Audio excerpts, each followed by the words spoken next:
Ladies and gentlemen, welcome back to a brand new video, and today we're here to do more A Spiritual Awakening. Now, usually I press record when I first start up the game. I just kind of rush into it and get ready to go.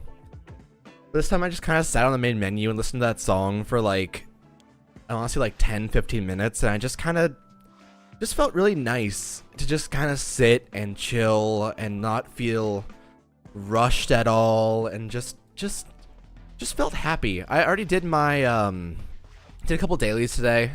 Did some grinding for Soy Fun puzzle pieces, which of course is the character I'm now focusing on because I want to get her to rank 10. Probably before Byakuya, to be honest. I actually, while off screen, since I got all the way to the end of this level of chapter 8, I was able to go to elite mode. I was able to push all the way to the final battle in elite chapter 7. Which is pretty ridiculous considering I just got to beat chapter 7 a second ago in the last video. That's pretty good, which means I can now grind out Soy Fun. Just cool. I don't really... It's a very low drop rate, but it also gives me her weapons, which is quite good. I currently have 100 puzzle pieces, and she's at rank 50 out of 61, I think I'm at right now. So she'll definitely get stronger. I'm going to go ahead and level up a little bit. I want her to be on my team until Yamamoto is actually at a good tier to be able to use. So this is what we're going to currently work with. I'm going to keep on pushing her and go beyond plus ultra. But until then, we need to actually keep on doing Duel of Fate, because Duel of Fate will be the thing that gives us the most Hogyoku 2s. And of course, that's what we want the most. That's what we need the most, because we need to be able to level her up to a good tier. So hello, Uryu. Hello, Yoruichi, and... hello, Chad. I'm here to beat you. I don't know why Orihime pops up so much, but she's such a pain in the ass to use. Alright, let's go ahead and use this. It just seems like she doesn't do much damage, but like, she can like kind of stun lock a little bit. As weird as that may be. Because like, you don't really have much of a chance to get out of it. Like, look at that. It's over. And she actually took no damage because... it ended up getting back to 0. Also, you can totally see the Zorua plushie in the background. That's the thing. I'll clean up my room a little bit, and he was over in my laundry bin. So it's a weird thing to say. So I figured I'd just put him on the bed for now and just kind of leave him until later on. So that's a good thing. It's fine. Also, this shirt, it's currently laundry day, and I have the laundry going right now. I'm gonna go pick it up in a couple of minutes. My mom put it in, then left to go to like Thanksgiving party. I decided not to go because I'm not much a festive person in any regard, and I'm just not a huge fan of like going to a house that I don't really know and hanging out with people I don't know. And my mom was like, "Oh, there's a guy named Mark who is your age," and I was like, "How old is he?" She said 14. Now I'm like, you know, I'm 19 right now, right, Mom? Because it's been a few years since I was 14. It's been literally 5 years. Jesus Christ, that feels weird. I started YouTube when I was 13, so that's a little bit of perspective there. But yeah, and she was like, "You can hang out with him and just have a great." And I was like, "No, I don't want to go to a stranger's house that I don't really know." Also, the stranger, I have low-key feelings that they may be doing something. I don't know. It's a thing. Yeah, I wanted to pass on that. I am honestly good in trying to go to a random person's house and eating turkey with them and just kind of having a really bad time for an entire day, then sleeping the night over there. Yeah, no, I am absolutely good. I will go ahead and sit here and play video games and play with my dates inside my Spiritual Awakenings. I'm good. I am honestly fucking good. Thanks though. I appreciate the offer. Yeah, I'm not much of a family person anyway, so even if I had the chance to go up and like go to a family event, I probably would have passed on that too. I'm just not a huge fan of going out and doing things that involve like holidays. Like, okay, Thanksgiving, it always seems to be like me sitting at a table with a bunch of people I don't really know, or people I do know that I don't really feel like talking to. Christmas, often I go up to Newmarket, which is about a little bit north of Toronto. About an hour north on the bus, and I end up going to my house, not my house, My aunt's house, which has my aunt, my uncle, my grandmother, my grandfather, my two cousins, my cousin's autistic baby, my cousin's wife, and my grandma and grandpa in the basement. So that's always a great time, and there's a lot of stuff there that is like dysfunction, and I'm like, I'm good. I am honestly, I'll pass on that for any time I can, and like recently I've been avoiding going up there as much as I can, and especially because like there was one point where I went up there and my grandfather was like, I can't fucking do this anymore, and hugged me and like said that I shouldn't come over again because he wants my final memories of him to be happy. And I was like, what the fuck, dude? That is dark shit right there. See, I haven't been up there since then, which that was about like a year and a half ago. So that was a thing. I ended up spending last Christmas with my partner, and it felt more like family than anything I've ever done in like my entirety of having Christmas. That's nice. My partner is busy during Thanksgiving though. She has a lot of different things to do, so I'm just kind of here. I'm probably gonna just sit here, do a lot of editing because I actually gotta get that sub special done, and just have a generally nice time, you know. What I have run into is I had a person who was saying that they were gonna make me a graphics design, and I was like, oh, I look forward to it. But then the person stopped replying for a while, and I was like, that's weird. So I went ahead and messaged them yesterday, and I was like, oh, well, what's up, dude? Are you all right? And he goes, or they go, I don't assume genders. They go, hey, so I'm in the hospital. I got into a car crash with a drunk driver.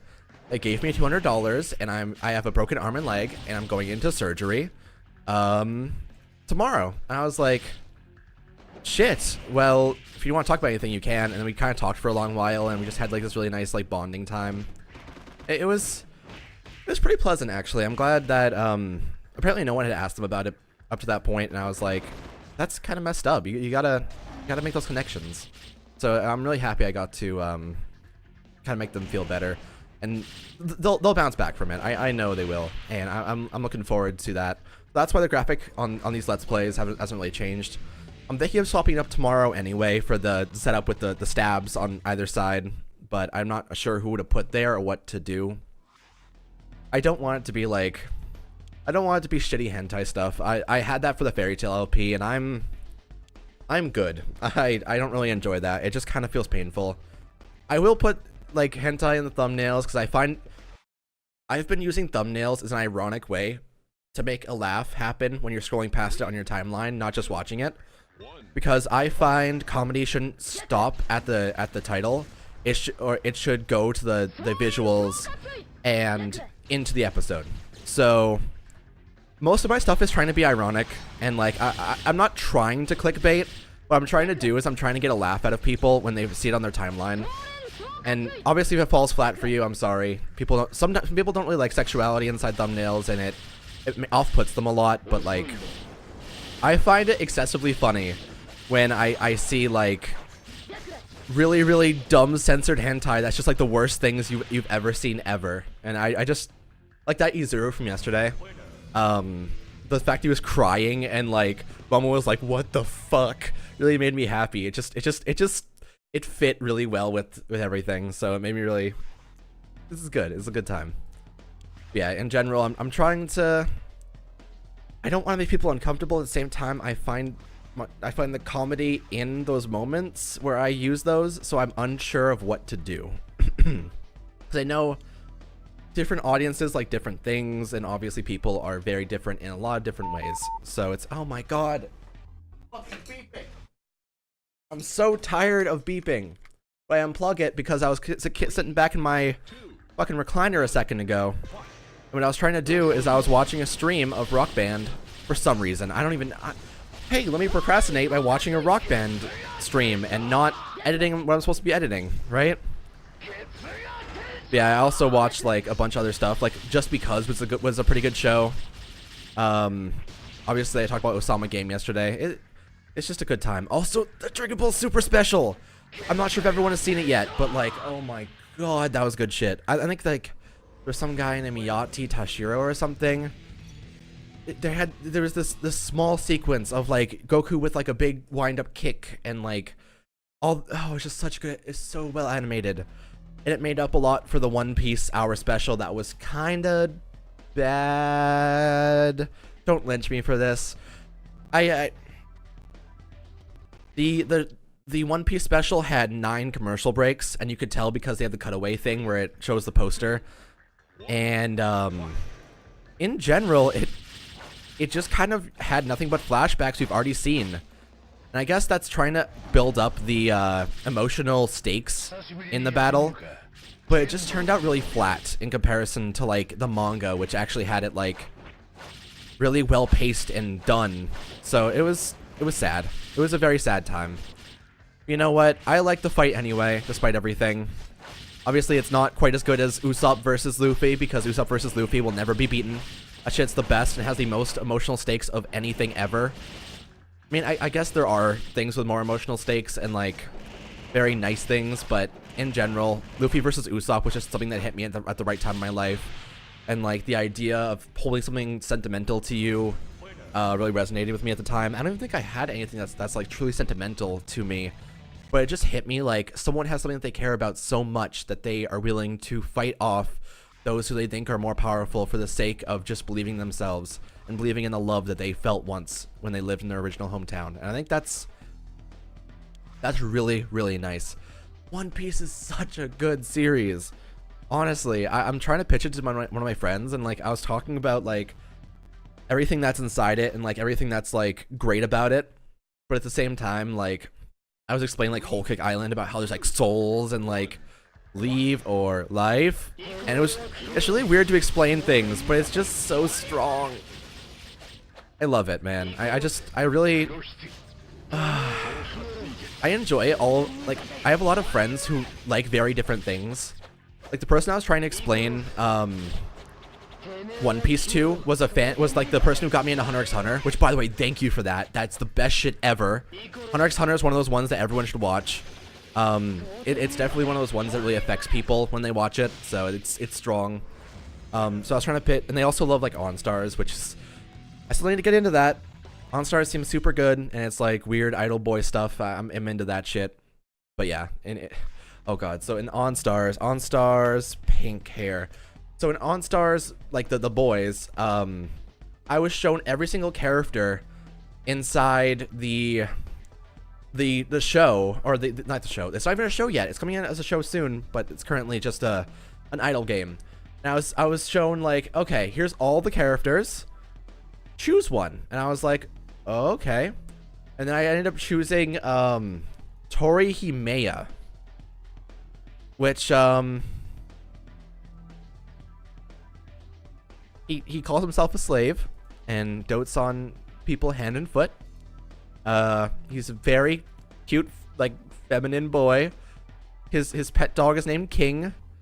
However, what really affected me is, if I can find it, I actually don't see it. Yeah, like, there's some pretty rough ones, and honestly, I feel a little bit ashamed of having this as my choice, but you know what? Sometimes you just gotta accept your choices in life, and you just gotta live with the pink-haired idol boys you end up choosing, right? There's just some times where you gotta really appreciate the life you've been given. Honestly, there's so many other, like, oh, cool guy with, like, glasses and characters like that, but I just chose him for some reason, and the weird, like, see-through pool thing kind of makes me sad. And, like, I had a feeling it seems like there's always that one series, like, in one of those series, there's always that one character that's like, oh, you chose that one? Okay. And that character feels a lot like that. Like, inside Love Live, Nico's the one, in the original Love Live. I think in the second one, I would say, like, probably you is the one for Cores, and I don't know about Perfect Dream Party yet, or Project yet, so I don't especially know. Like, every idol thing has one character that's like, oh, you like them? Okay. But yeah, it's really something. It's truly something special. ENSTARS seems just great. it's a mobile game, so I could do scouting videos. However, apparently it's all Japanese and it's all based on stories. So in the end, there's no point in playing it because I can't fucking read it. So what most people do is they end up reading the stories via translations people put online and learn the story via that. And every card is a different story, and people translate them based on the cards that people send in. Which is really cool, actually. You know, you actually need to play the game to be able to enjoy things, but people still blow hundreds of dollars to play the game.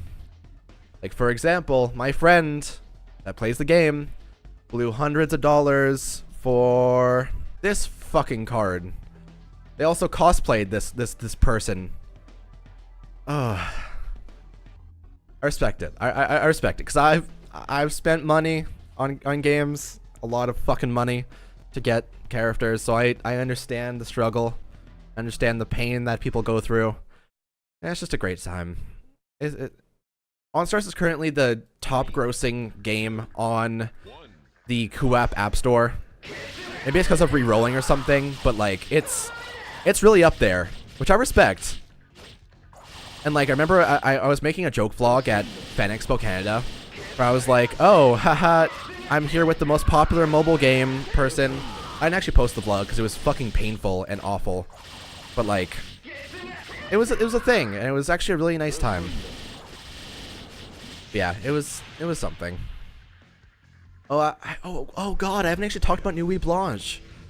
So Nuit Blanche came a while back. What even day was it? I think it was like the last week of September or something. No, the week before last week. Like I think it was the 20, whatever it was.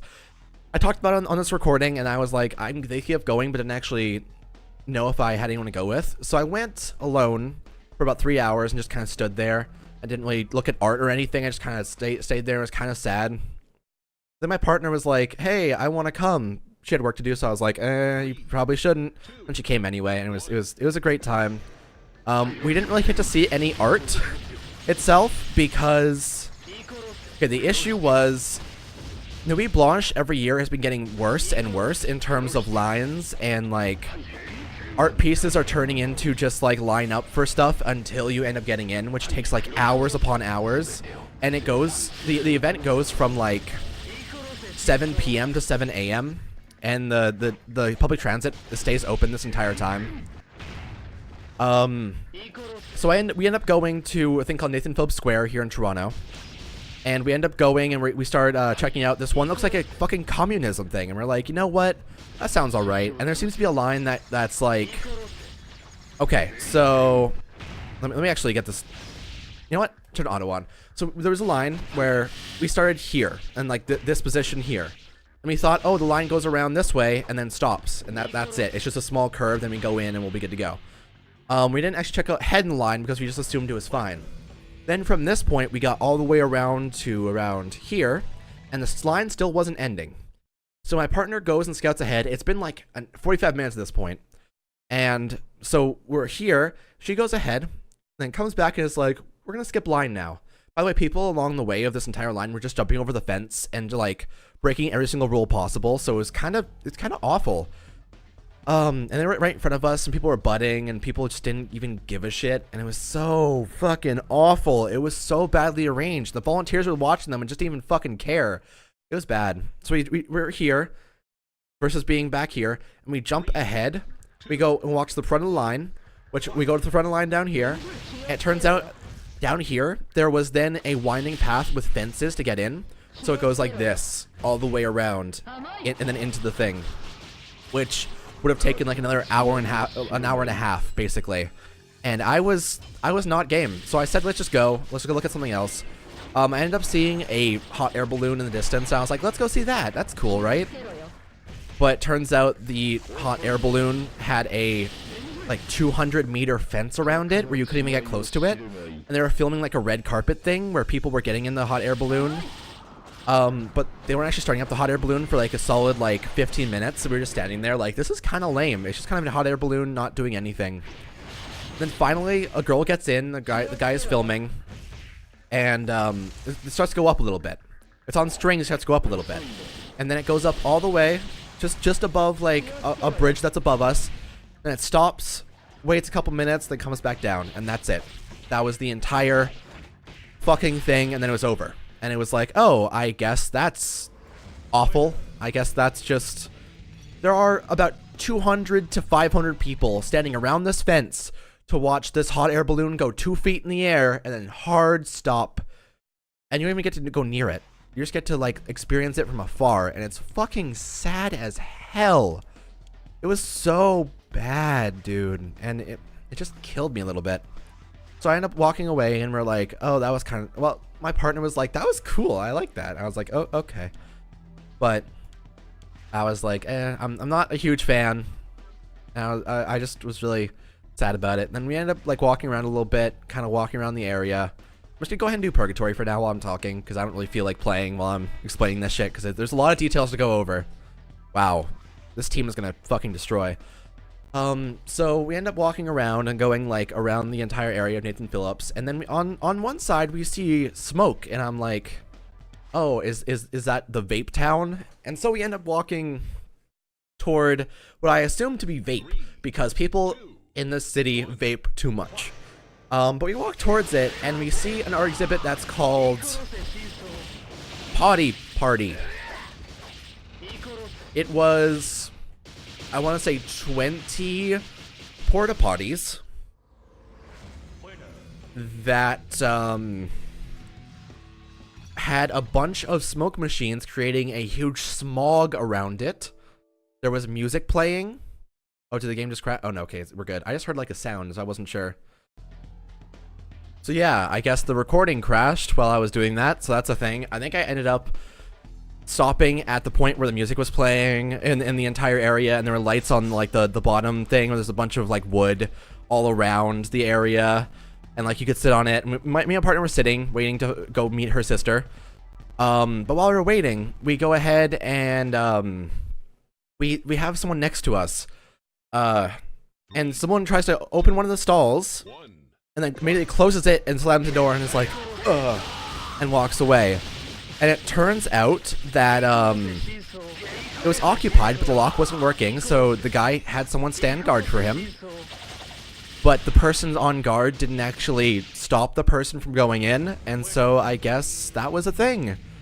And that was just kind of rough, and the entire area was just fucking weird, to be honest. It was really surreal to be inside that the whole situation of, I want to say, like, just a bunch of porta potties, and like people are dancing with glow sticks, and just kind of, there was one girl that was there for like an hour, and when we went back there to show my partner's sister, she was still dancing on top of one of the wood pieces and like raving and shit.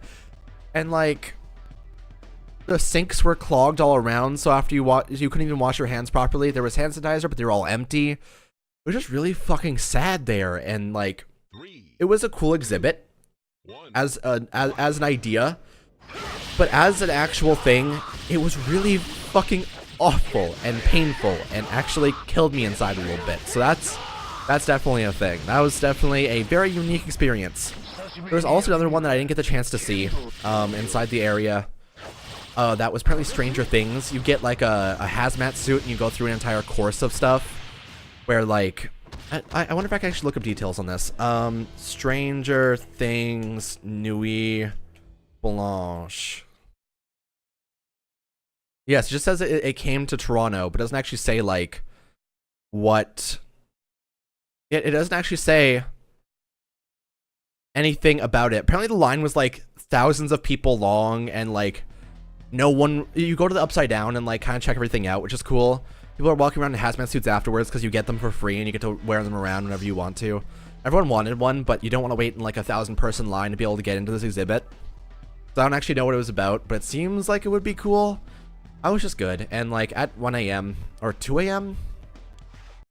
like we got home at 2:30. So I guess 1:30 a.m. or so we decided to head home and just kind of be good with the day. But like in general, it was a really fun time. It wasn't as good as the last year. The year before, it was kind of cool because it had different exhibits. Like there was a river of books where there was no actual water, but it was an entire river like covered in candles where there were books that were open. And if you wanted to, you could take them and bring them home if you were interested in the book from what it says in it and stuff. So that was always cool. By the end, there was like no books left, and it kind of turned into like not even an art thing anymore. But yeah, people were taking pictures, and it was really nice. Second, book, river, Nuit Blanche. Let me see if I can actually find this, because it actually... Oh, yeah, there it is. Hey. Yes, they had, like, different night lights all over it, and, like, this is it at nighttime. It was actually really cool, and, like, it went all the way around this entire area. It was so cool, and you get, like, really cool, like, things, and there was night lights underneath all of them. People were, like, going in and reading them. It was a really, really good time. I really appreciated the whole aspect of it the year before. But, of course, that was gone this year. We ended up seeing a lot more... There were a lot more... I don't want to say political. There were a lot more questionable pieces this year. The communism, the porta potties, the hot air balloon, they just didn't really hit with me. I didn't really find any meaning in them. It was just kind of there. So I don't know.